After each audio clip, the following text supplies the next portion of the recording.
Well, hi everybody. Thought I'd do a post. I've been super busy with work projects and some woodworking projects and home renovation things. I do have some work laid out for me for metal shop type work that hopefully I'll get to this weekend, and I will post up as I make some progress. But what you're looking at here is, if you've followed at all, my resurrection of my Lathemaster 8x14 lathe. The one thing I was missing was a side cover for the gear. So I measured the measurements and made this cardboard template, and last time I was at the other shop I tried it on for size and it fit. You can see I made some notes about where I needed to put the holes.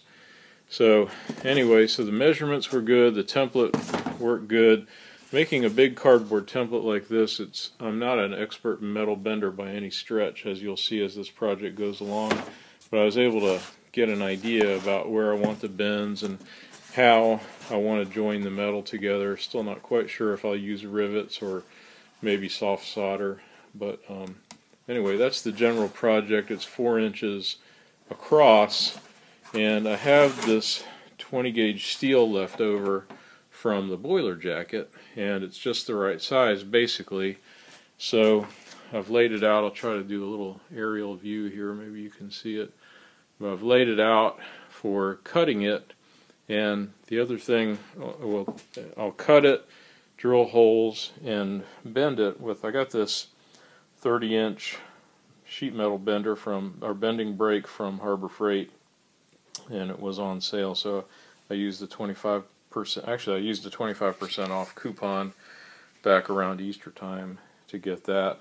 Now, first I was thinking about getting a smaller one, but I thought for a few more dollars I can go ahead and get that one, and I'll certainly need 30 inches because the sheet metal is 24 inches across, basically. So that's going to be the first bend that I make. Speaking of the first bend, I'm big about making patterns and templates.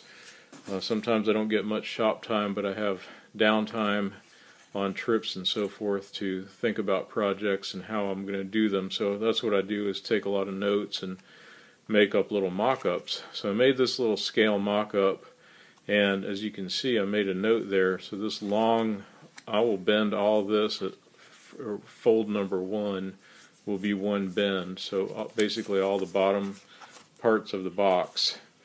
Then fold 2 I'm going to do by hand, bend this little thing in using the bench vise, maybe some clamps and things.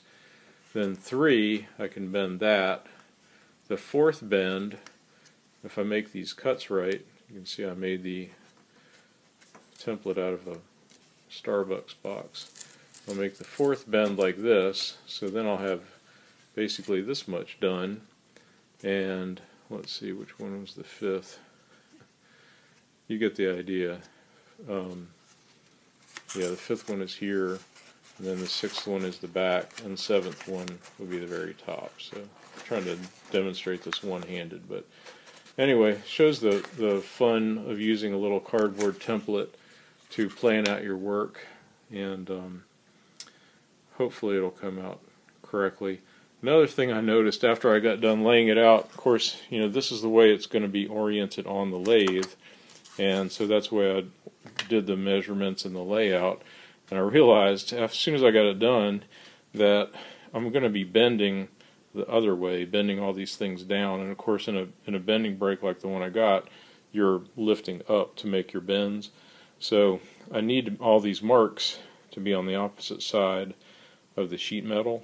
So what my plan is, rather than going through all the trouble of doing the layout lines again, I'll probably, before I do anything else, is center punch and drill a bunch of little 1/8 inch holes at everywhere where the lines are, so I can recreate the line pattern on the inside, and then I'll have the lines for my bends and so forth. Could basically just duplicate that. And the holes, the drilled holes, will be handy basically to stop the metal from tearing. So that's my game plan now, and that's the introduction to the next little project I want to put together, and I'll have that finished and ready to go up and put on the lathe next time I go up to the other workshop. Thanks for watching. I'll keep y'all posted.